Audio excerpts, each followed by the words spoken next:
Welcome to Intentional Divorce Insights. I'm Leah Hadley, certified divorce financial analyst, accredited financial counselor, and the founder of Intentional Divorce Solutions.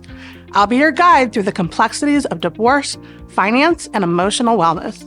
Join me as we uncover practical tips and empowering insights to help you navigate your divorce with clarity and intention. Hi, and welcome to another episode of Intentional Divorce Insights. Today, we are diving into a topic that's not only practical, but it's empowering, and that's smart investment strategies for starting fresh after divorce. Now, whether you've recently finalized your divorce or you've been on this journey for a while, investing is a key step toward building financial stability and achieving your long-term goals. Now, I know firsthand how overwhelming the financial side of divorce can feel. Been there myself, and I've worked with countless others who felt unsure about how to manage their money after such a big life transition. But here's the good news. You don't have to figure it out alone, and it's never too late to take control of your financial future. I'm going to say that again. It's never too late to take control of your financial future. Before we jump into today's episode, I want to remind you that we do have an upcoming free masterclass, From Separation to Security, a guide to post-divorce investing. And if you are ready to feel confident about your investments and start building a brighter financial future, this workshop is for you. So I will share all the details later in the episode, so stay tuned for that. So let's start by talking about the unique challenges and opportunities that come with life after divorce. So divorce is one of the biggest financial transitions you can go through. You might have gone from sharing expenses in a two-income household to managing everything on your own, or maybe you're navigating new responsibilities like budgeting for child support, alimony, or even rebuilding your career. It's okay if you're feeling overwhelmed. The key is to take one step at a time. And here's where I recommend starting.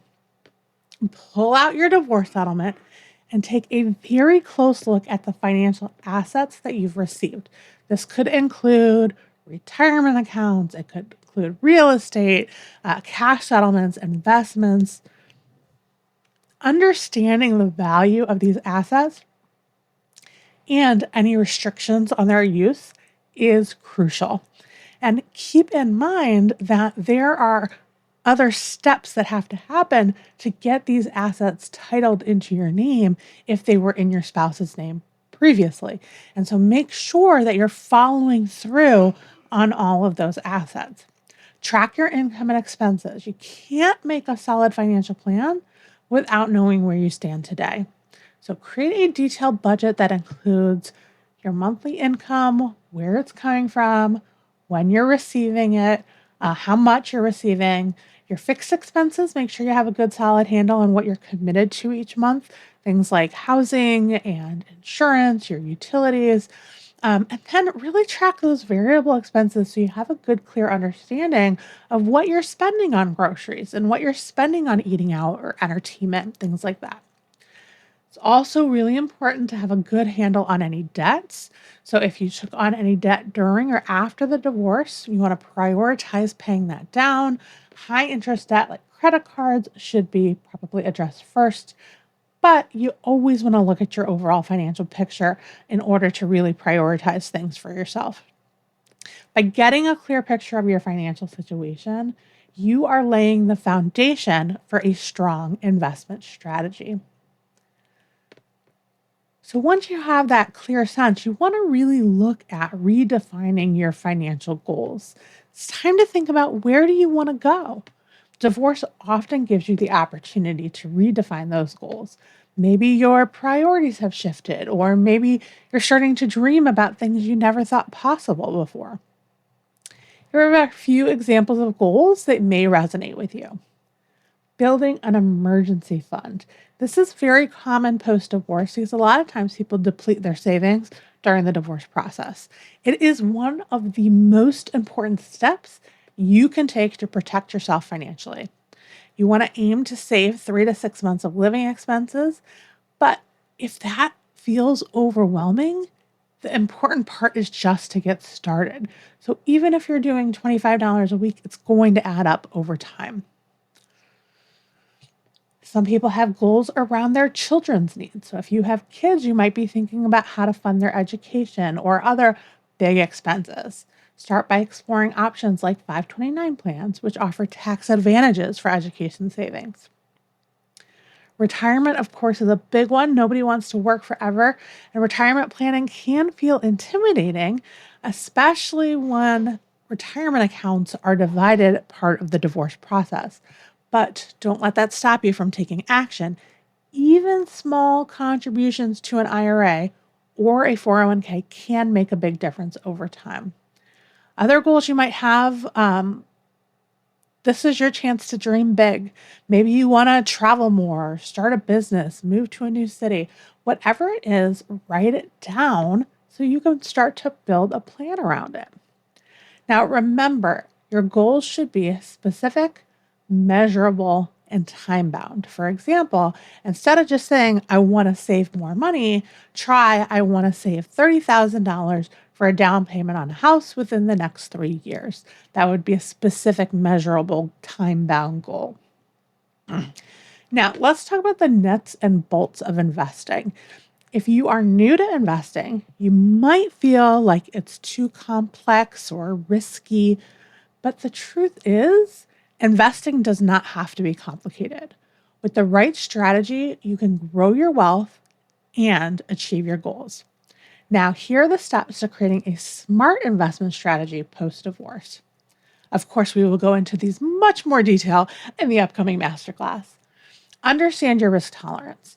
Your risk tolerance is your comfort level with the ups and downs of the market. Ask yourself, how do you feel if your investments lose 10% of their value in a year?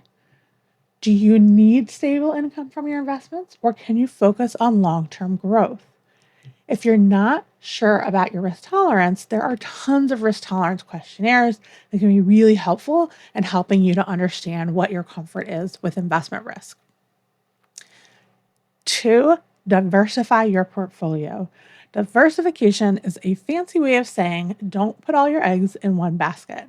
By spreading your money across different asset classes, like stocks, bonds, real estate, you can reduce your overall risk. For example, stocks offer higher potential returns over time, but do come with greater volatility.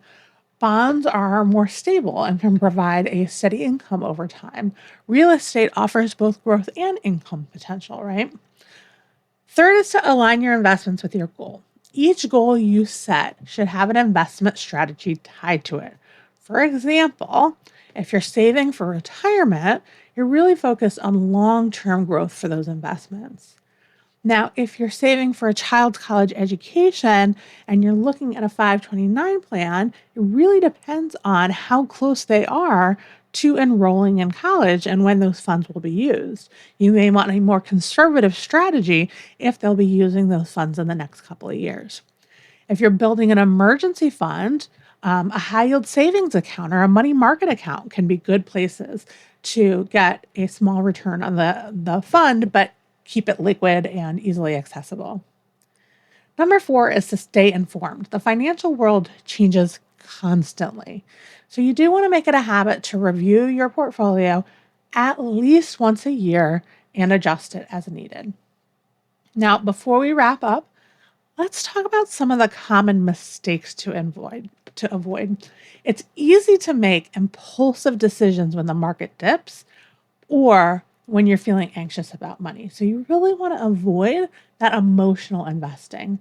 Stick to your plan and don't let your emotions drive your decisions. Another important one is ignoring tax implications. Taxes can have a huge impact on your investment returns. For example, withdrawing money from a retirement account before age 59 and a half usually comes with penalties. Whereas if you wait to withdraw until after 59 and a half, you wouldn't be subject to those same penalties. Number 3 is neglecting estate planning. Don't forget to update your will, your trusts, any beneficiary designations after your divorce. And number 4, very, very common mistake is procrastination. The longer you wait to start investing, the harder it is to catch up.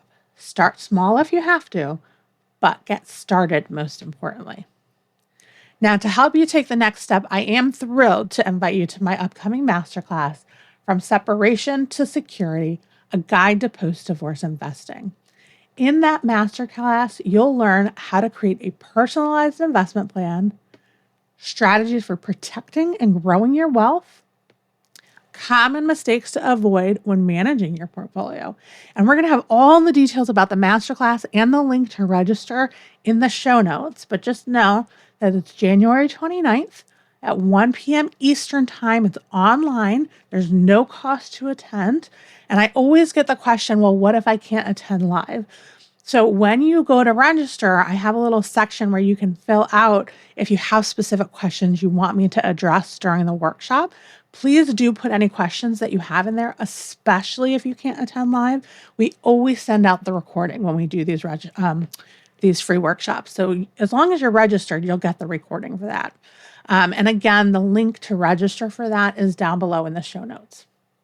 I want to thank you for joining me today on Intentional Divorce Insights. Remember, starting fresh after divorce is an opportunity to create the financial future you deserve. Now, if this episode resonated with you, please share it with somebody who could benefit. Until next time, take care and stay empowered. Thank you for joining me on Intentional Divorce Insights. It's a privilege to share this time with you. I hope each episode offers valuable guidance to navigate your journey. If you find our content helpful, please leave a review to help others discover the benefits of intentional decision-making in divorce. Until next time, take care and continue to embrace your path with intention.